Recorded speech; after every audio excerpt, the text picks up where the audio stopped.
saya nak bawa balik saudara kepada sejarah sikit lah. Supaya faham apa dia yang dilontarkan oleh Presiden tentang government. Okey. Pertama sekali bincang dengan UMNO. Berbincang dengan UMNO ni bukan keputusan Presiden seorang. Bukan saya pandai-pandai buat seorang. Tapi keputusan mesyuarat pada 9 Mac 2008 di Kota Baru. Sehari selepas pilihan raya. Kita pilihan raya 8 Mac. 9 Mac kita mesyuarat di pukul 12 atau 10 tengah hari di Kota Baru. Panggil top leaders. Presiden ada, I was there, Sri Agung ada, Cik Lufang ada, Mak Sabu ada, Mak ada, Syed Azman ada. Bincang dan bincang. Keputusan disampai pada 9 bulan tu, Presiden diminta selepas mesyuarat pergi ke Kedah. Menguruskan kemenangan di Kedah. Satu. Husam pergi ke Perak. Membantu Ustaz Ahmad Awang. Dia selaku naib Presiden pada ketika itu. Dan mengadakan perbincangan dengan PKR. Mak Sabu diminta selepas mesyuarat ke Penang untuk menguruskan kemenangan kita walaupun satu dan mengadakan perbincangan dengan DAP. Saya sendiri dengan Datuk Mustafa Ali diputuskan oleh mesyuarat pada 9 hari bulan untuk balik ke KL bincang dengan UMNO. Ini keputusan mesyuarat. Berbincang dengan UMNO dan melihat senario politik landscape pada ketika itu, macam mana kita nak mengurus kemenangan dengan keadaan UMNO menang tak berapa banyak walaupun tak kalah, kan? Dan kita nak tengok keadaan ketika itu supaya kita tidak jadi ketinggalan dalam landscape politik pada ketika itu. Lepas mesyuarat semua pergi. Sayanya balik ke Bacok dulu, malam tu bertolak dan memang dalam kereta lagi kita dah start berhubung. Sebab masa tu boleh katakan politician ni round the clock lah tak tidur. 3 malam. Saya ingat tak tidur 2 malam, 3 malam. Datuk Asal Roslah tu tak tidur 3 malam saya ingat. Dan kita dah start communication. Dan saya tak menafikan memang berlaku. Pertemuan Selangor, saya sendiri bertemu dengan pimpinan UMNO di Sheraton, Subang. Kita jumpa petang tu di Sheraton betul kan? Di Sheraton, kita jumpa dengan Ketoyo. Tengah-tengah kita bincang tu, datang setiausaha politik Pak Lah, minta nak jumpa dengan kita. Kata, okey, dengan Pak Lah ni kata, memang saya ada mandate untuk jumpa dengan UMNO, tapi not that high. EPM. Saya kata, saya kena bawa balik dulu pada Presiden. Saya telefon Presiden. Kan?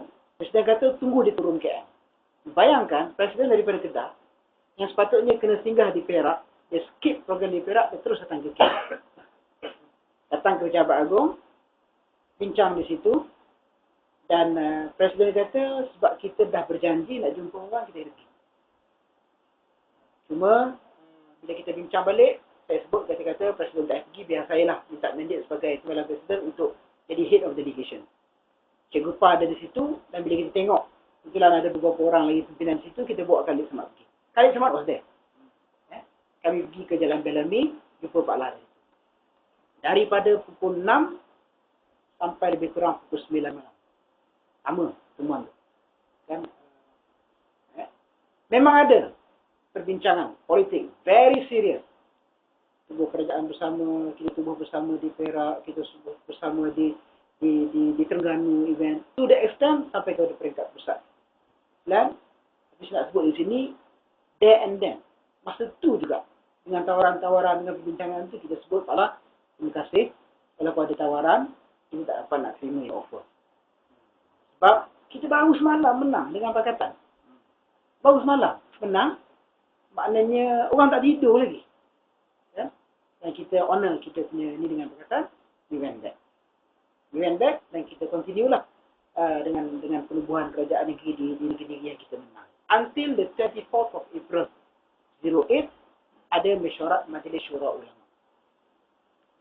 Dalam masa tempoh sebulan daripada Mac 08 sampai April 08 ni, rupanya Ustaz Rondin dia tak duduk diam. Majlis Syura Ulama ni yang diketuai Ustaz Rondin ni dia tak duduk diam. Dia study the political scenario within 1 month. Kita dah mula dapat perkembangan di Selangor. Walaupun masa tu baru sebulan, kita dah mula dapat dengar cerita apa yang berlaku di Penang dan sebagainya. Ustaz Rondin came up with a paper. Paper tu bertajuk Tahaluf Siasi Pasca Pilihan Raya Umum ke-12. Dia bagi konteks syarak, apa itu yang dikatakan halusinasi and the contemporary political scenario. End of that paper, dia menyebut tentang beberapa option. Salah satu daripada option yang perlu diambil oleh PAS adalah mengadakan perbincangan dengan UMNO. For the sake of Islam dan umat Islam, sebab kita tengok ada benda yang ada pada PAS, tak ada pada UMNO, ada benda pada UMNO, tak ada pada PAS. Why not share it? Sebab kita bincang dalam pertemuan tu, delete kata UMNO. Takut sensitif sangat. Dia kata mengadakan perbincangan dengan siapa tu. Keputusan mesyuarat 24th of April tu, saya rekod. Ya? Mesyuarat Majlis Syura Ulama yang bersidang pada 24 April 2008 memutuskan untuk memberi mandat kepada Presiden, Timbalan Presiden dan Setiausaha Agung untuk mengadakan perbincangan dengan mana-mana pihak bagi kepentingan Islam dan umat Islam. Yang asal wordingnya UMNO, kita tahu benda itu sensitif, kita delete kata UMNO itu, tapi the meaning of that particular clause is reference to UMNO. Menggunakan that clause, Timbalan Presiden kan. Gila. Kan besoknya memang ada pertemuan Pak La di rumah, pertemuan dengan Pak La di Parlimen, pertemuan berlaku 3 kali. Di Parlimen kita tengah minum kopi, datang Ustaz Setiausaha Barisan tu Yaakob. Atau Yaakob former Setiausaha former. Dia datang. Dia kata, "Wabi, dia kata Pak La nak jumpa." Kata pasal apa? Dia nak ajak sembang. Dia pergi jabat atas ni, tingkat 1 ke 2. 2 di Parlimen tu. Dan perbincangan dengan Pak La. Tak ada langsung perbincangan isu PAS nak masuk UMNO. That was not the mandate. Tak ada langsung perbincangan tentang perbincangan biasa. Tahulah dengan Pak La ni. Anda selalu sebut, kalau kita duduk dengan Mahathir ni, kita rasa kita duduk dengan seorang statesman. Kita duduk dengan Najib ni, kita rasa